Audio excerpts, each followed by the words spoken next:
You know, you've known for a while. You've had the conversation in your head 100 times. You've talked to your friends, and you've maybe even Googled signs you should leave a relationship and recognized every single one, and still you're there. It's painful. Staying isn't stupidity, and knowing you should leave but not being able to isn't weakness. It's one of the most human experiences there is. And today we're going to talk about exactly why. The pattern. Here's how it usually goes. You reach a breaking point. You can see clearly in that moment everything that's wrong, the way you feel small around him, the arguments that go nowhere, the things you've given up, the person you were before. You miss her. You make a decision. This is it. You're done. And then the feeling fades, or he makes a gesture, or you imagine starting over, and the loneliness of that is so acute it takes your breath away. And the clarity you had, the real solid knowing, starts to fog over, and you find a reason to stay, or you simply can't find enough reason to go. Now, this isn't a failure of logic. It's a conflict between what you know and what you feel, and feeling almost always wins in the short term. The psychology. There are a few things happening psychologically that make leaving feel almost impossible, even when staying feels unbearable.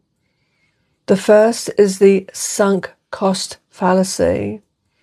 The longer you've been in a relationship, the harder it is to leave, because leaving means accepting that the time, energy, love, and hope you invested isn't going to pay off.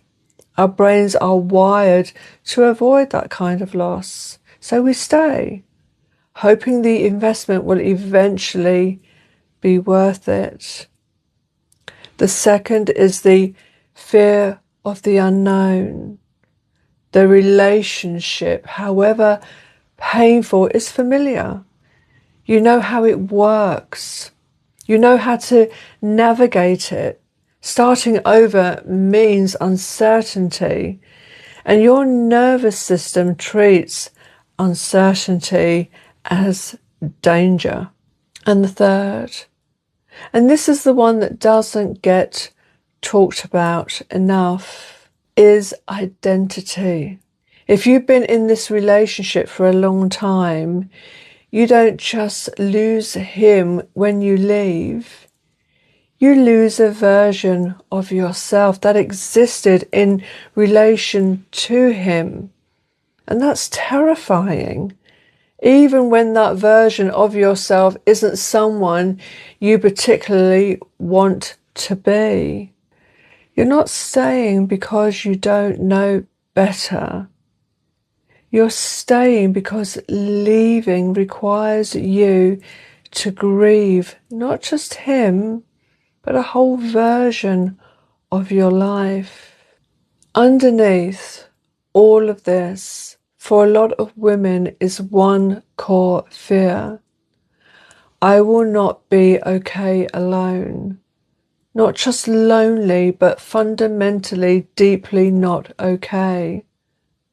Like being without a relationship is a kind of failure, a reflection of your worth. And if that belief is there, even quietly, even beneath the surface, Then leaving isn't just ending a relationship, it's confronting that fear directly. And most of us will do almost anything to avoid that. And there's also sometimes a very practical element, of course. Financial dependency, shared homes and lives, children. The logistics of leaving can be genuinely complicated and genuinely frightening. And those barriers are real and deserve to be acknowledged. But often, the biggest barrier isn't practical. It's this, the belief that you cannot survive your own company. The loneliness of leaving will be worse than the pain of staying. And I want to tell you, gently but directly, that almost every woman who has left something hard has said the opposite was true. The quiet on the other side was not empty, it was space. And they filled it with themselves. So this is the shift. Step 1. Separate the decision from the feeling. You don't have to feel ready to leave to know that you should. Readiness is not a prerequisite for the right decision. In fact, waiting until you feel ready is often what keeps people in the wrong situations for years. The question isn't, am I ready?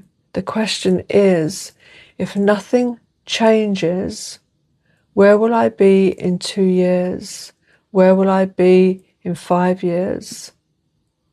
Step 2, make the fear concrete. What specifically are you afraid will happen if you leave? Write it down. Get specific. A lot of the time when we examine the fear in daylight, it's survivable. Painful, yes. Lonely, probably, but survivable. And step 3, build the bridge first. If you know you need to leave, but you're not there yet, start building the bridge. One conversation with a friend who knows the truth.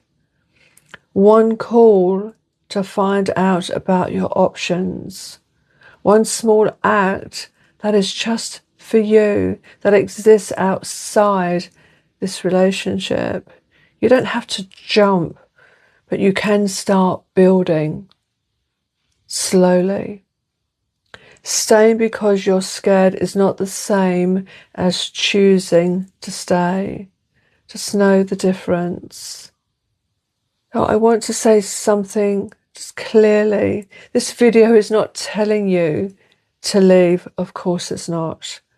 That's your decision, and it's the one only you can make. But if you've been sitting in the knowing for a long time, I want you to know that the knowing matters and you can trust it, and that you are more capable of surviving your own freedom than you've been allowing yourself to believe. And that if this resonated, you know where the comment section is. You're not the only one sitting with this. Thanks for being here.